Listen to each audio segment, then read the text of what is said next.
Thank you all for coming to the city of Portage. I wish it was for different reasons. Basically, our focus today was to take chaos and to bring calmness. It was about assessing the damages that were inflicted on Portage last evening. We are very grateful and feel blessed that there were absolutely no fatalities, and the 8 people that went to the hospital, it was for minor injuries. We do have over 100 families that have been removed from their houses as we've gone door to door and found that the damage is so extensive that people can no longer live there. We are trying to address those needs, and we encourage anyone to call 211 to seek immediate housing. We have 2 churches in Portage that are not at capacity that are willing to house people, and we also have the Portage Zhang Senior Center, which we are willing to open our doors as well. Tomorrow, we are praying for a return to power. We have many traffic lights that are not working because there are simply no power, and we have 5 others that are damaged. That will help the flow of traffic. We are also going to focus on removing large tree debris. We have got them off the roads, but they are piled high in many neighborhoods. So for safety and visibility, our crews will be removing this lumber. We ask that you separate any building materials that you have from the natural debris, because ultimately they will be ground up and made into wood chips. The only park that we have closed is our true gem, which is Celery Flats. A lot of this is due to damage to the buildings from the large falling trees. We will be working at that, as well as making sure all of our trails are open for the public to relax and to enjoy the nature as we proceed with our healing. We've had many people want to volunteer to help. We were very concerned today with any organized effort of volunteers because we did not know how many power lines were active and we didn't know how many gas leaks were out there. So immediately after this press conference, there will be a Facebook post and media post that will tell you how you and your organization might come to help the aid in a more organized way. We are grateful for the businesses that have supported our entire public safety with food and water for today and all of last night. We also have people that may have finances that they would like to contribute to this rebuilding effort. And the Kalamazoo Foundation has graciously offered to set up a fund dedicated solely for this purpose. And again, that will be posted on our Facebook immediately following this press conference. I would like to thank everyone who has reached out to myself and to the citizens of Portage from across the world. It means a tremendous amount. I would like to thank the Sheriff's Office in the county, as well as Kalamazoo City Police Force, MDOT, Vicksburg, and every single fire department in our county came to our aid last night, not really knowing if we were going to have fires that we would need assistance with, in addition to Van Buren County and Battle Creek, or Matawan and Van Buren, that's where I'm from, and Battle Creek. They also sent fire units. So we are grateful for the outpouring of support to our community and to our citizens. And again, we thank you for helping raise this issue in the eyes of the public. Thank you.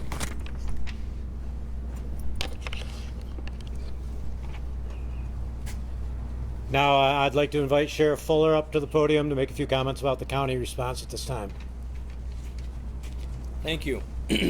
So we were, excuse me, I'm sorry. We were very lucky here in Kalamazoo County last night. You might remember that 44 years ago this coming week, there was a tragic tornado that came through Kalamazoo and took 5 lives. Last night's event, well, I believe, was even larger, and many people talked about being prepared last night because they were listening to the television stations, they were alerted by friends, apps on their phones. A lot of people heard the Portage sirens, even out into Pavilion Township, where we spent a lot of time last night. We know that there are easily thousands of trees down right now, and it's taken a lot of effort. In the crowd amongst you right now, I can say that there are so many partners that stepped up and really helped everybody. The law enforcement community was side by side in all these different events. The fire community, even reaching over into, like the mayor said, Battle Creek. The Michigan State Police were out here taking care of people, helping anywhere they could. I got to mention that we have the American Red Cross on scene, Salvation Army on scene. We are looking for housing for many people. I would say between Portage and the township of Pavilion, given Pavilion Estates destruction, there are several people that are needing places to stay. So we're working on that. I gotta say thank you to Consumer Energy for being on the scene immediately, side by side, working with the emergency operations teams to know where people were going, where they were needed, and what gas needed to be shut off where. On top of that, AT&T FirstNet set up a system that brought up more towers and was able to help everyone using their cell phones to make sure that they were able to connect with families and to make sure emergency services were able to talk amongst each other with our radios and all of the cameras that we use those systems. So ultimately, again, 44 years ago, we had a much more tragic event come through and caused 5 lives to go. Last night, because our community is working hard together all the time, and because they were paying attention last night and hearing the alerts, lives were saved. We heard more than one story where the people said, we just got out of there. Or we were taking cover in the bathroom because the house was taken off its foundation and they are safe because of their actions.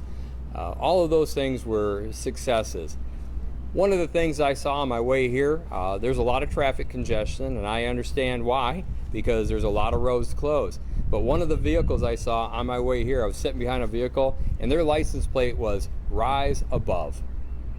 I thought, how perfect was that on a day like today? Rise Above is the message that I think everybody can take away from this. Kalamazoo County, Portage, the city, all of these agencies are working together, and we're going to work with our communities to make sure that we rise above. Thank you. Thanks, Sheriff. Thank you very much, Sheriff. And the Sheriff did mention our power utility and our gas utility here in Portage is Consumers Energy. And next we have Chris Laird to make some comments from that perspective. Mr. Laird. Thank you very much. Again, Chris Laird, Vice President of Electric Operations at Consumers Energy. First off, I just want to say thank you to the public. We appreciate your patience as we work through this together to restore power to our communities. I really want to say thank you to all the public safety officials, all the county leaders, city leaders as we work through this and the great communication that's going on, as well as all the news stations to be able to communicate important messages to the customers as we work through restoration. So the storm and multiple tornadoes that swept through the region Tuesday really caused a lot of havoc for us. We're having challenges getting down roads with all the trees that are down, and we've had to mobilize quickly. We do have 160 electric line crews that are in the region right now working 24/7 to restore power, as well as 70 gas crews that are out to respond to those emergencies as well. We've identified, have damage assessment out, looked at every mile of line. We know all of the counts that we have, over 200 broken poles on the system right now. We have over 100 forestry crews supporting our restoration efforts as well as we go forward. So we had about 30,000 total customers out. We have 20,000 remain, so a third have been restored. Our goal is to have the majority on by midnight tonight. We will have customers that go into tomorrow in the hardest hit areas, and we're continuing to work round the clock to make sure that we safely restore power to everybody. As a former line worker, I just want to paint the picture for a minute for you guys. So as tornadoes come through, trees, lines get tangled together. It takes a lot of time and energy to safely take care of that and restore power to folks. So I firsthand been through that. I also am a former firefighter, volunteer firefighter, so I have great appreciation for the work that the men and women and all the organizations across the counties do every day to support these efforts as we go forward. So again, we're going to work around the clock. We're going to attempt to get the majority of folks on tonight. We will have some that go into tomorrow. Thank you very much for your patience as we continue to go forward. It's an all hands on deck approach for us. All the men and women at Consumers Energy are working around the clock. And I want to say a couple other things. Safety is the top priority for us, for all the folks that are standing behind me, and for our communities. You can call and report things to 911. You can also call Consumers Energy at 1-800-477-5050 for electric or gas emergencies, and we will quickly get out and respond. Thank you again. Thank you, Chris. And I do want to, we started out with our headliner, Mayor Randall, and I just wanted to comment that from when the alarms went off, she was completely involved and immersed in what was going on in Portage, and didn't give up all the way through today right now, and she's still at it. But to show what our true priority is, it is safety. And so I want to introduce our Public Safety Director, Nick Armold. Nick? Thank you. Yeah, so just to catch everybody up on what public safety has been doing all last night and throughout the day today, we have up-converted our staffing so that we've been able to check all of the areas that were worst hit. We've double-checked and triple-checked all of those areas to make sure that nobody was trapped in there, nobody was stuck, and that the help that was needed for all of them is getting to them. We have concerns about power lines still down, gas leaks going on, so we're working with Consumers Energy to help them get to where they need to do to fix those things. It's devastating. I took my first ride around there earlier today and saw exactly what everybody was talking about, and it is really hard to comprehend what you see out there, and then to put that up against the fact that we had not only no fatalities but little, if any, injuries at all. It's just mind-boggling. It makes you think that somebody was definitely looking out for us. Our warning systems worked perfectly. The phones, the sirens, all of the notifications through media alerted everybody, and I think that's what lent us to where we are today. Yeah, it's very tragic to see the pain on the people who lost their homes, but we will recover from that. We'll help them recover from that, and until everything is set, public safety will be front and center. We'll have people here responding to anything we need to respond to. And with that, I'll turn it back over to the city manager. Well, thank goodness, right on time, the Red Cross showed up. So we're going to invite the Red Cross up to say a few words for us. Great, thank you, Mayor. Community, thank you so much for having us this afternoon. The Red Cross has activated since last night. We have a shelter that is open since last night. We currently have about 20 residents, just came from there a little while ago. And that number is fluctuating up and down a little bit. But really what we're focusing on right now is immediate needs. That means shelter, food. We also had an opportunity to visit the community earlier today that was hardest hit. And was there with the governor as well. And I just want to reassure the community that the Red Cross is here. We're strong. We've established a disaster response operation, and we're here to support this community. I love this community. I'm a Bronco myself, and just here for whatever support is needed. Your name? Mary Lynn Foster. Mary Lynn Foster. Mary Lynn Foster, Regional CEO for the American Red Cross here in Michigan. Okay, great. Thank you. Thank you, Mary Lynn. And I do want to just follow up on something that Chief Armold mentioned about everything working the way it's supposed to. Something that also worked is you all. The Fourth Estate was alive and well as the entire event unfolded. I found myself relying on you partially as I was checking up on my detail and making sure I could confirm and verify you were all on the job all night, and I'm sure you're probably just as tired as we are. And with that, I'd like to offer an opportunity for you to ask any questions. I've got the answers right here behind me if I don't have them. I was wondering about, you double check all the folks here. We got tens of thousands in Portage. How confident would you say that you are that no one's trapped, no one's stuck, that everyone is safe? Yeah, Chief? we're definitely more than confident. We went through the hard hit areas several times last night, and then redid all of those checks today, both police and fire. We're very confident that everybody has been accounted for, and we're very confident. It was a tight, regimented operation last night. I was honored to watch it unfold here. They had teams of units going through every single neighborhood, boots on the ground, checking every single residence where a person could need help, and we felt very strong that every corner of town was being covered. You guys do a good job coordinating. Mary Lynn and Greg and Pat all talking about posting beach shelter. There's available shelter. Can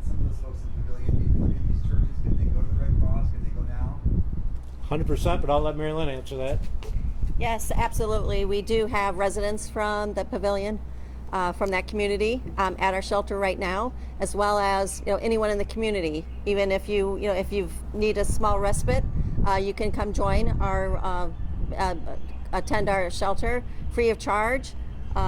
Even if you just need a drink, a snack, a meal, some place to lay down. Absolutely, it's open to all, and again, no charge. We're happy to provide. Where's that? That's at the Kalamazoo First Assembly of God Church. Could you confirm exactly one tornado, two tornadoes, more than one tornado, anything like that? Yep, several tornadoes, but I will let Sheriff. So right now, of course, the Weather Service is going to be out assessing the damage, looking at the evidence that's left behind in a storm like this. We were looking at radar indicated rotation that was a high indicator of actual funnel clouds. We have some pictures of funnel clouds that we're trying to vet to make sure that they're accurate and that they are really from the Kalamazoo County Portage area. And so that's part of the process. But ultimately, after getting on scene, all of these emergency units, and by chance, if you just look behind you, there are several responders who are still taking care of people today. We're out in the middle of what turned out to be a second storm event that came through. And I can say that when we were working from the Pavilion Estates mobile home community, we watched as we were alerted by the Portage team that we had another cell coming our way. We put everybody in fire trucks, police cars, the closest home we could. And then when we were able to watch that event go across the bottom of the park, we recognized that we just scooted past something else that was easily a tornado. But of course, the National Weather Service will decide if these were tornadoes. But there was definitely two different storm events that did come straight down through Portage, starting out here at the edge of Portage, possibly into Texas Township, went across the city of Portage into Pavilion Township.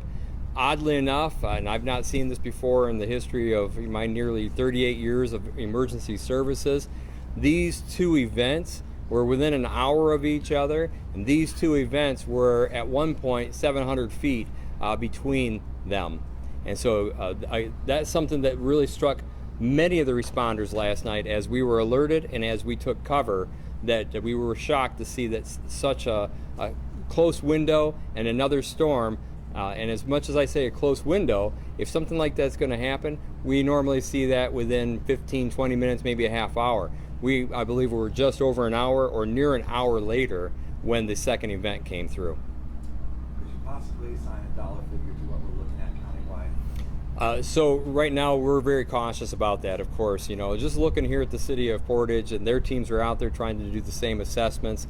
Watching the drone footage, we recognize that part of the efforts that we all have to work together on is helping, bottom line, the insurance companies, helping the disaster community, and helping the local residents put some value on some of these things. But we have mass destruction, and I have to keep reminding everybody, and thankfully there are no loss of life, and that the injuries that we did see yesterday ultimately turned out pretty minor, considering that many of these people were inside these homes that are demolished, or inside some of these homes that were flipped up and upside down. And so again, very fortunate for that. We're going to work with everybody I just mentioned to make sure that if there's a dollar estimate, that's coming from professionals other than the sheriff, and that I can just tell you that the mobile home park out here in Pavilion Township, we're looking at 30 to 40% total devastation. And here in the city, I've been fortunate to watch some of the video that the chief made sure they had, and I would only let them speak to what kind of value they may have already, or what he wants to reference that. Yeah, I'd give the same answer. We're going to let the people who know what they're doing take a look at everything and make an assessment, and then come up to a conclusion. That's out of my pay grade, but I would fair to say it's going to be significant. That's how Randall used your emergency declaration will help homeowners, business owners who may have lost everything in the way of loans. That's the way it's supposed to work, and by issuing that, Sorry. the emergency declaration, I think, was issued last evening. by myself, and then it goes to the county, and then the governor signed one as well. So that will be the catalyst for helping open up more dollars to the homeowners that have suffered the greatest. When you say hardest hit areas, can you run through some of the major intersections in Portage right now that people need to avoid? I know you say everyone needs to stay home, but there are going to be people who are going to be out driving, and it's quite extensive throughout the area. What are the hardest hit areas? Yeah, so if we were to pinpoint where we saw the most damage outside of the FedEx building, if you look between Center Road and Shuring, which is north and south, and then between Oakland and Westnedge, that's where we see the most damage. Equally, there's quite a lot of damage over at Greenspire and Tall Timbers, which is on Center, more closer to 131. Can we give some more details about what happened at the FedEx facility when that came through being one of the most severely hit places, and report about employees having to stay in there for a certain amount of time? Yeah, I mean, that story's been circulated. We're not quite sure where it came from. We responded to FedEx rather quickly after the storm went through, and when we arrived there, they had accounted for all of their employees except one who was a driver that they later located. So everybody was safe and out of the building. So as far as people being trapped, maybe they were trapped before we got there and went to a different door, but we did not have any kind of extrication efforts that were needed by us.